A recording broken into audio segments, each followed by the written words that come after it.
मोदी की बड़ी बैठक, वित्त निर्मला सीतारमण समेत 7 मंत्रियों की होंगे शामिल। बैठक को लेकर केंद्र में मंथन तेज। सीएम पुष्कर सिंह धामी का बड़ा ऐलान, मदरसा बोर्ड के लिए लिया बड़ा फैसला। बिना पंजीकरण मदरसे नहीं होंगे संचालित। 1 जुलाई 2026 से लागू होगी नई व्यवस्था। नैनीताल हाई कोर्ट में जिला पंचायत बवाल मामले में डीएम एसएसपी पर सख्त, चीफ जस्टिस ने जताई नाराजगी। अब कल होगी अगली सुनवाई। पौड़ी में विशेष समुदाय के युवक संग मारपीट का वीडियो सोशल मीडिया पर वायरल। एसएसपी लोकेश्वर सिंह ने वीडियो पर लिया संज्ञान। मामले में 3 आरोपी गिरफ्तार, कई धाराओं में मुकदमा दर्ज। पहाड़ से मैदान तक बारिश का कहर जारी। ऋषिकेश में खतरे के निशान से ऊपर पहुंचा गंगा का जलस्तर। त्रिवेणी घाट आरती स्थल भी जलमग्न। पुलिस ने जारी किया अलर्ट।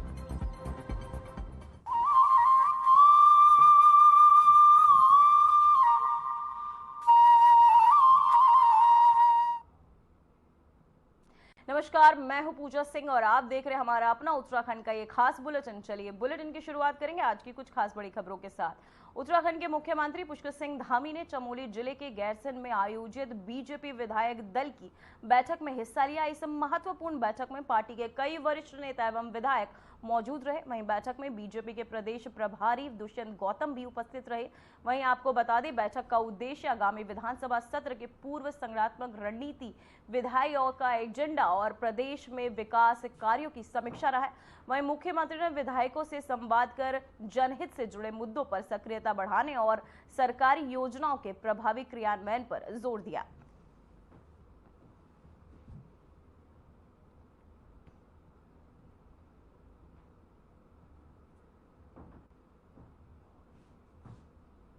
तो वहीं खबर भराड़ीसैंण से, जहां मुख्यमंत्री पुष्कर सिंह धामी ने भराड़ीसैंण में एक महत्वपूर्ण घोषणा करते हुए कहा कि प्रदेश में अब बिना पंजीकरण कोई भी मदरसा संचालित नहीं किया जा सकेगा। उन्होंने बताया कि ये नई व्यवस्था 1 जुलाई 2026 से पूरे राज्य में लागू की जाएगी। धामी सरकार के इस फैसले के अनुसार अब सभी अल्पसंख्यक शिक्षण संस्थानों के लिए समान पाठ्यक्रम और शिक्षक योग्यताओं की अनिवार्यता लागू की जाएगी। साथ ही इससे शिक्षा व्यवस्था में समानता और पारदर्शिता सुनिश्चित होगी।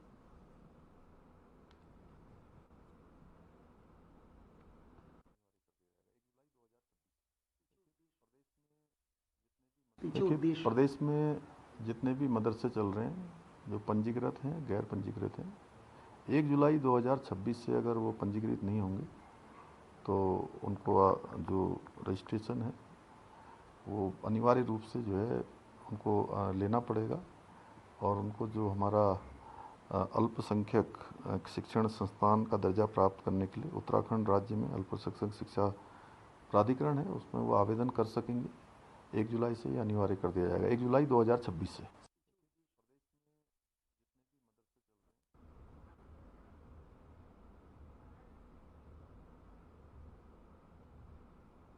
तो वहीं आपको बताते चले, बिना पंजीकरण मदरसे अब नहीं संचालित किए जाएंगे। सीएम पुष्कर सिंह धामी ने यह ऐलान किया। वहीं आपको बता दें, सीएम का ये बड़ा ऐलान, जो मदरसा बोर्ड के लिए ये बड़ा फैसला लिया गया। बिना पंजीकरण के मदरसे अब संचालित नहीं किए जाएंगे। 1 जुलाई 2026 से ये जो व्यवस्था है वो लागू की जाएगी।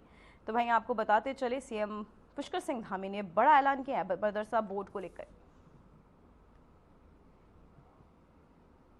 तो वही खबर सामने आ रही है, जो उत्तराखंड विधानसभा का मानसून सत्र सोमवार से गैरसैंण के भराड़ीसैंण विधानसभा भवन में शुरू होने जा रहा है। वहीं ये सत्र 19 अगस्त से 22 अगस्त तक चलेगा, जिसे लेकर प्रशासन और विधानसभा सचिवालय की तैयारियां पूरी कर ली गई हैं। तो वहीं मुख्यमंत्री पुष्कर सिंह धामी सत्र के पहले भराड़ीसैंण पहुंच चुके हैं। उनके साथ कैबिनेट मंत्री और वरिष्ठ अधिकारी भी गैरसैंण पहुंच रहे हैं। मानसून सत्र के दौरान सरकार कई महत्वपूर्ण विधेयकों को सदन में प्रस्तुत कर सकती है। वहीं विपक्ष की ओर से सरकार को घेरने की रणनीति तैयार की जा रही है। तो वहीं आपको बता दें, भराड़ीसैंण विधानसभा भवन और उसके आसपास के क्षेत्रों को विशेष रूप से सजाया जा रहा है और सुरक्षा के कड़े इंतजाम भी किए गए। वहीं प्रशासन ने साफ सफाई, आवागमन, बिजली, पानी और इंटरनेट जैसी सभी व्यवस्थाओं को चाक चौबंद किया है। तो वहीं आपको बताते चले, सत्र के लिए गैरसैंण में, भराड़ीसैंण में जो सत्र की शुरुआत को लेकर तैयारियां जो है अब पूरी कर ली गई। उत्तराखंड विधानसभा मानसून सत्र को लेकर ये तैयारियां अब पूरी हो चुकी है। तो वहीं उत्तराखंड विधानसभा मानसून सत्र कल से होगा शुरू। गैरसैंण में 22 अगस्त तक चलेगा मानसून सत्र।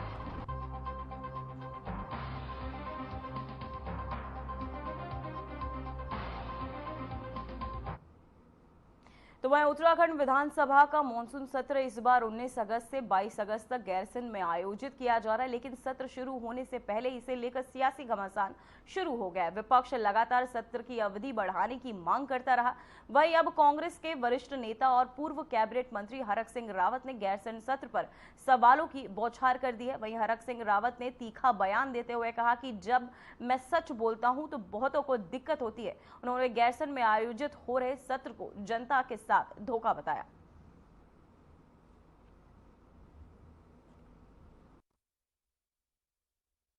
एक चीज मैं मतलब कई बार जब मैं सच बोलता हूं तो लोगों को तकलीफ होती है, ये मजाक होता है। देखिए, मैं जब खुद भी मंत्री था, चाहे भाजपा सरकार में मंत्री था, चाहे कांग्रेस सरकार में मंत्री था, ये धोखा होता है उत्तराखंड के लोगों के साथ। जब सत्र होता है तो 3 दिन में दोनों पक्ष विपक्ष मिल जाते हैं और फिर शोर शराबा करके और 2-3 दिन के अंदर निपटा देते हैं। सब लोग हेलीकॉप्टर का इंतजार करते हैं कि कब भागे हम लोग। तो ये जो अच्छा, दूसरी चीज क्या है कि मंत्रियों के लिए तो व्यवस्था हो गई, विधायकों के लिए भी व्यवस्था हो गई, लेकिन जो स्टाफ होता है, ड्राइवर है, स्टाफ है, उसके लिए कोई व्यवस्था नहीं होती है। वो लोग गाड़ियों में सोते हैं, उनके खाने की व्यवस्था नहीं होती है। और इसलिए मैं सोचता हूँ ये जो गैरसैंण के नाम पर। तो वही खबर देहरादून से, जहां पर्यटन लोक निर्माण एवं धर्म मंत्री सतपाल महाराज ने 26-27 अगस्त को हनोल व दौस में आयोजित होने वाले जागरा पर्व की तैयारियों को लेकर संबंधित अधिकारियों को दिशा निर्देश भी दिए। सड़कों, स्वास्थ्य सेवाएं और पेयजल भंडारे, ट्रैफिक, पार्किंग और भीड़ नियंत्रण सहित सभी व्यवस्थाएं समय से पूर्व पूरी करने के निर्देश भी दिए गए। वहीं सतपाल महाराज ने हिमाचल सरकार से भी बस सेवाओं की मांग की है, ताकि शिमला, नेरुवा और पोंटा साहिब में आने वाले श्रद्धालुओं को सुविधा मिल सके। पर्व के दौरान विद्यालयों में सार्वजनिक अवकाश की भी सिफारिश की गई है। बड़ा शुभ समाचार है। नमस्कार सबको। दिनांक 26 अगस्त को हनोल में जागरा पर्व जो है मनाया जाएगा। 27 अगस्त को चालदा महाराज दसऊ में बहुत भव्य कार्यक्रम होगा। आप सभी आमंत्रित हैं। मैंने डिस्ट्रिक्ट मजिस्ट्रेट को और एसएसपी महोदय को निर्देश दे दिए गए हैं कि वो यातायात में नियंत्रण रखें, ट्रैफिक में नियंत्रण रखें। और मैंने डिस्ट्रिक्ट मजिस्ट्रेट से कहा है कि वहाँ स्वास्थ्य सुविधाएं होनी चाहिए, शौचालय की सुविधा होनी चाहिए और सभी के लिए वहाँ पर जो है पेयजल की व्यवस्था होनी चाहिए। तो इसके मैंने आदेश दिए हैं ताकि सभी श्रद्धालुओं को वहाँ पर जो है लाभ प्राप्त हो और सभी वहाँ महाराज का जागरा मना करके अपने आप को धन्य करें।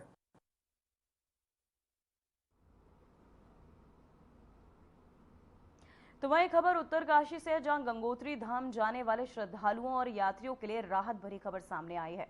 उत्तरकाशी जिले के नालूपानी के पास भूस्खलन के चलते अवरुद्ध हुआ गंगोत्री राष्ट्रीय राजमार्ग अब छोटे वाहनों के लिए सुचारू कर दिया गया है। प्रशासन और बीआरओ की टीमों ने तेजी से राहत और मलबा हटाने के कार्य किए, वहीं जिसके बाद अब आंशिक रूप से यातायात के आप बता दें कि खोल दिए गए। साथ ही अधिकारियों के अनुसार मार्ग को जल्द ही बड़े वाहनों के लिए भी पूरी तरह बहाल कर दिया जाएगा।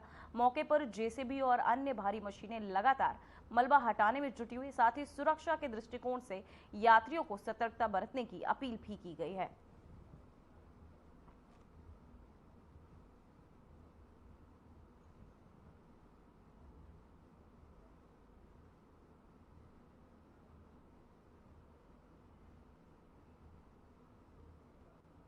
तो वहीं आपको बताते चले, भूस्खलन के बाद राहत कार्य शुरू हो गए, वहीं कुछ रास्तों को बहाल भी कर दिया गया है।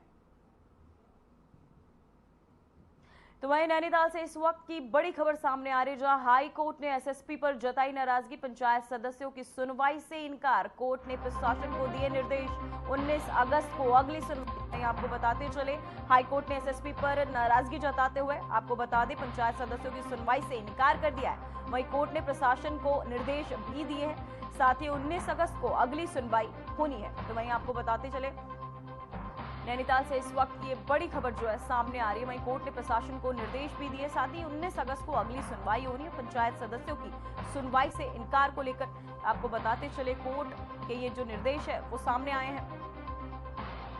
वहीं आपको बताते चले, नैनीताल से बड़ी खबर जो है सामने आ रही है, जहां हाईकोर्ट ने एसएसपी पर नाराजगी जताई है। साथ ही पंचायत सदस्यों की सुनवाई से इनकार को लेकर कोर्ट ने प्रशासन को दिए निर्देश भी है।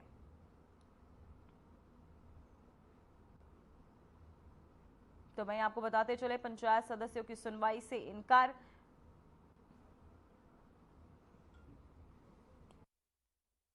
सबसे पहली चिंता है कि कोर्ट की सीट यहाँ पे हाई कोर्ट है, इसके सामने जो इतनी बड़ी घटना घटी उसमें शासन प्रशासन ने क्या काम किया, मेन चिंता उसकी थी। पहले चुनाव तो है अपनी जगह, तो कोर्ट ने एसएसपी को पूछा, कोर्ट ने डीएम को पूछा कि आपने अभी तक क्या क्या एक्शन लिए हैं, और वो कोई सेटिस्फैक्टरी जवाब अभी तक नहीं दे पाए क्योंकि उन्होंने एक्शन लिया ही नहीं। वो बार बार कहने हमने इनकी एफआईआर लॉन्च कर दी, एफआईआर तो कोर्ट के आदेश से एफआईआर लॉन्च की।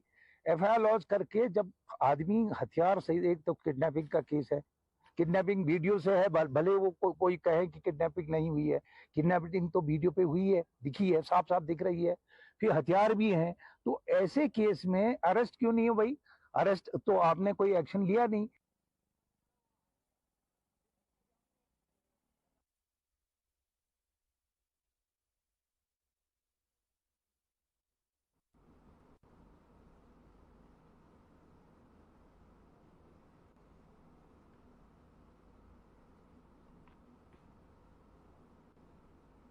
तो वही खबर ऋषिकेश से है, जहां गंगा का जलस्तर खतरे के निशान के ऊपर पहुंच गए। जलस्तर बढ़ने से सहायक नदियां भी उफान पर है।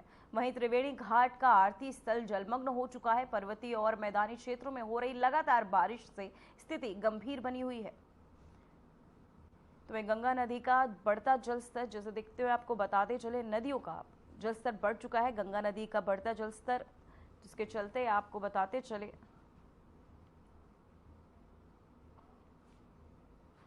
उत्तराखंड की राजधानी देहरादून में लगातार हो रही बारिश से जनजीवन काफी हद तक प्रभावित हुआ है। वहीं बारिश के चलते जगह जगह जल भराव की स्थिति देखने को मिल रही है। देहरादून के पंजरावाला टी स्टेट में भारी जल भराव की स्थिति को लेकर स्थानीय लोग कई बार संदिग्ध विभागों को अवगत करा चुके हैं, लेकिन उनके अनुसार आज तक समस्या का समाधान नहीं हुआ है। वहीं अब लोगों की शिकायत पर क्षेत्रीय पार्षद मौके पर पहुंचे और उचित कार्यवाही का आश्वासन भी दिया है।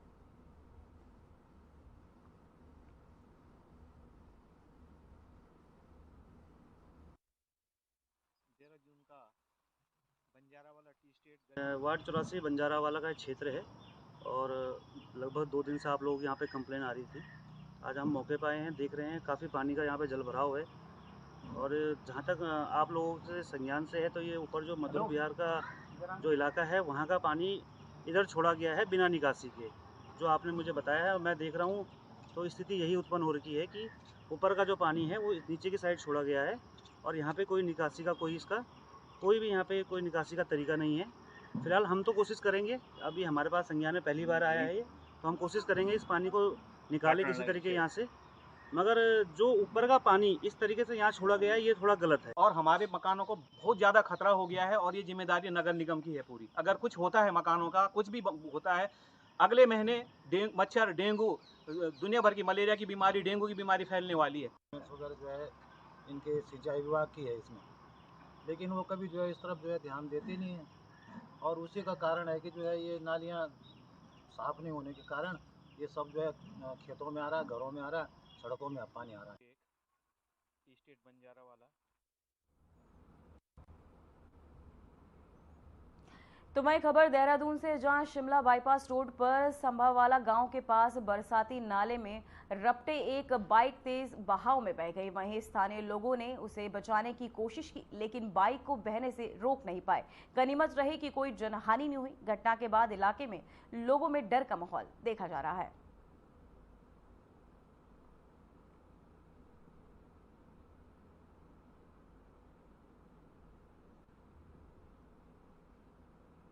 तो वहीं आपको बताते चले, तेज बहाव में बही बाइक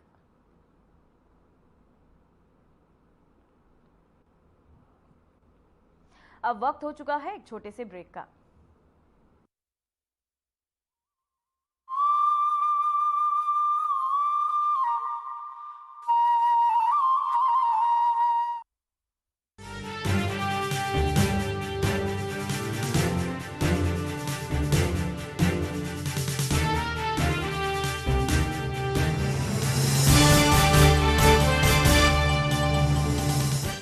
प्रधानमंत्री श्री नरेंद्र मोदी के मार्गदर्शन में मुख्यमंत्री श्री पुष्कर सिंह धामी ने कई ऐतिहासिक फैसले लिए हैं जो देवभूमि उत्तराखंड की सांस्कृतिक विरासत और विकास को आगे बढ़ाने में निर्णायक साबित हुए हैं। मुख्यमंत्री श्री पुष्कर सिंह धामी की दूरदर्शी सोच से आजाद भारत के इतिहास में समान नागरिक संहिता लागू करके नए युग का शुभारंभ करने वाला उत्तराखंड देश का पहला राज्य बना है। देवभूमि उत्तराखंड के संसाधनों और जमीनों को बचाए रखने के लिए जनभावनाओं के अनुरूप सख्त भू कानून लागू किया गया है। प्रदेश में पहली बार जबरन धर्मांतरण को संज्ञेय अपराध माना गया है और दोष सिद्ध होने पर 10 साल की गैर जमानती सजा का प्रावधान किया गया है। उत्तराखंड में देश का सबसे सख्त नकल विरोधी कानून लागू किया गया है। प्रदेश में पहली बार सरकारी नौकरियों में महिलाओं को 30% क्षैतिज आरक्षण प्रदान किया जा रहा है। राज्य में 23,000 से अधिक सरकारी नौकरियों में युवाओं को पारदर्शी प्रक्रिया से नियुक्ति दी गई है।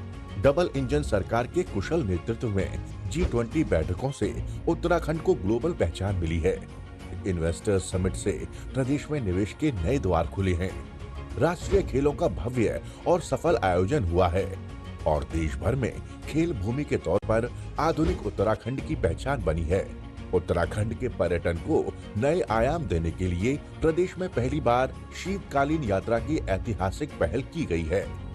डबल इंजन सरकार के कुशल प्रबंधन से ही सिलक्यारा टनल से 41 श्रमिकों का सफल रेस्क्यू किया गया। नीति आयोग की SDG इंडेक्स में उत्तराखंड को देश में पहला स्थान मिला है। मजबूत संकल्प और कुशल नेतृत्व से बढ़ा है देवभूमि का मान, बनी है समृद्ध, सशक्त और आत्मनिर्भर उत्तराखंड की पहचान।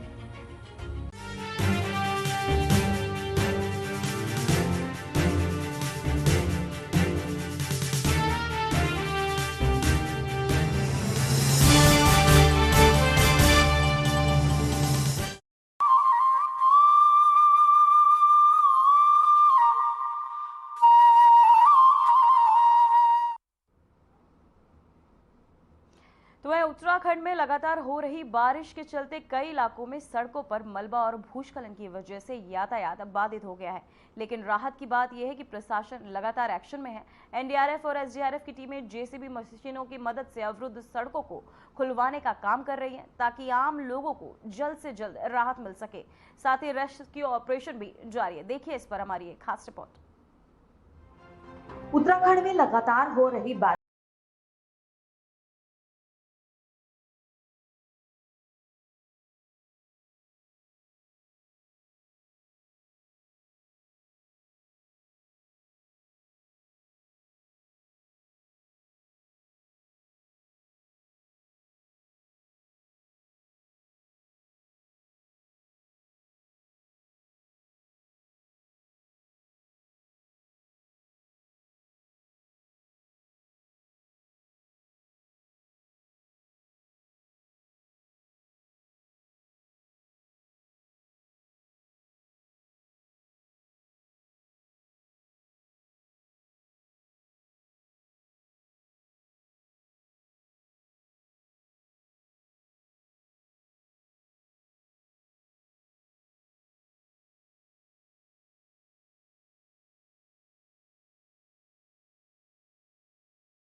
ये सिर्फ एक रेस्क्यू नहीं बल्कि टीम की मानवता, साहस और सेना भावना का उदाहरण है। जिन इलाकों में लोग फंसे हैं वहां तक पहुंचकर SDRF और पुलिस की टीमें सुरक्षित निकालने का कार्य कर रही हैं। राज्य प्रशासन की ओर से लोगों से अपील की गई है कि वे अनावश्यक यात्रा से बचें। वहीं राष्ट्रीय राजमार्ग पर ऋषिकेश देवप्रयाग मार्ग एक बार फिर भूस्खलन की चपेट में आ गया। मुलिया गांव के पास सड़क पर अचानक बड़े-बड़े बोल्डर आ गिरे।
एसडीआरएफ और स्थानीय टीमें दिन रात राहत और बचाव कार्यों में जुटी हुई है ताकि लोगों को जल्द से जल्द मदद पहुंचाई जा सके। सरकार की प्राथमिकता है हर जरूरतमंद तक राहत पहुंचे और जनजीवन सामान्य हो सके। उत्तराखंड में इस चुनौतीपूर्ण दौर में प्रशासन और राहत दलों की तत्परता व समर्पण काबिले तारीफ है। भले ही मौसम प्रतिकूल हो और भौगोलिक हालात कठिन, लेकिन हर स्तर पर सुरक्षा, बचाव और राहत कार्य बिना रुके जारी है। सरकार का मुख्य उद्देश्य है हर प्रभावित व्यक्ति तक मदद पहुंचाना और जल्द से जल्द जनजीवन को सामान्य करना। इस मुश्किल घड़ी में हर सभी को प्रशासन के निर्देशों का पालन करते हुए सतर्क और संयमित रहना होगा ताकि सुरक्षित और मजबूती से इस संकट का सामना किया जा सके।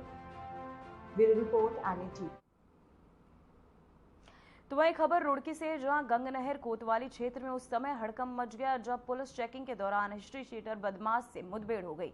वहीं सालियर के पास पनियाला मार्ग पर चेकिंग कर रही पुलिस टीम ने संदिग्ध बुलेट सवार को रोकने की कोशिश की, लेकिन उसने पुलिस पर अचानक ही फायरिंग शुरू कर दी। पुलिस ने जवाबी कार्यवाही की और पीछा करते हुए सालियर बाईपास पर आरोपी को घेर लिया। वहीं मुठभेड़ के दौरान पुलिस की गोली बदमाश के पैर में लगी। घायल बदमाश की पहचान ओवैसी के रूप में हुई है। वहीं घटना की सूचना मिलते ही एसपी देहात शेखर चंद्र सुयाल और सीओ नरेंद्र पंत मौके पर पहुंचे और घटना का स्थल का जायजा लिया। साथ ही पुलिस ने घायल आरोपी को सिविल अस्पताल रुड़की में भर्ती कराया, जहां उसका इलाज चल रहा है।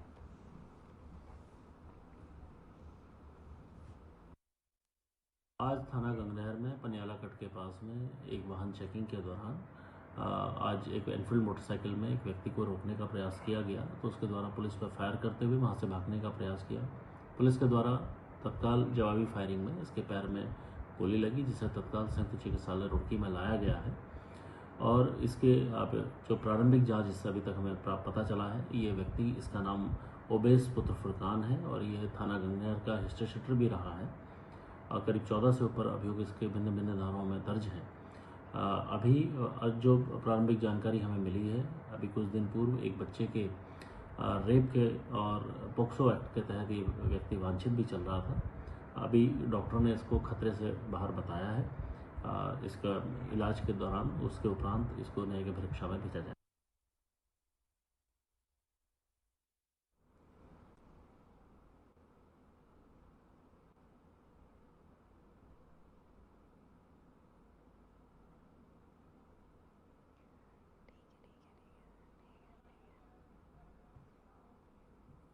फिलहाल बुलेटिन में बस इतना ही। मुझे दीजिए इजाजत। नमस्कार।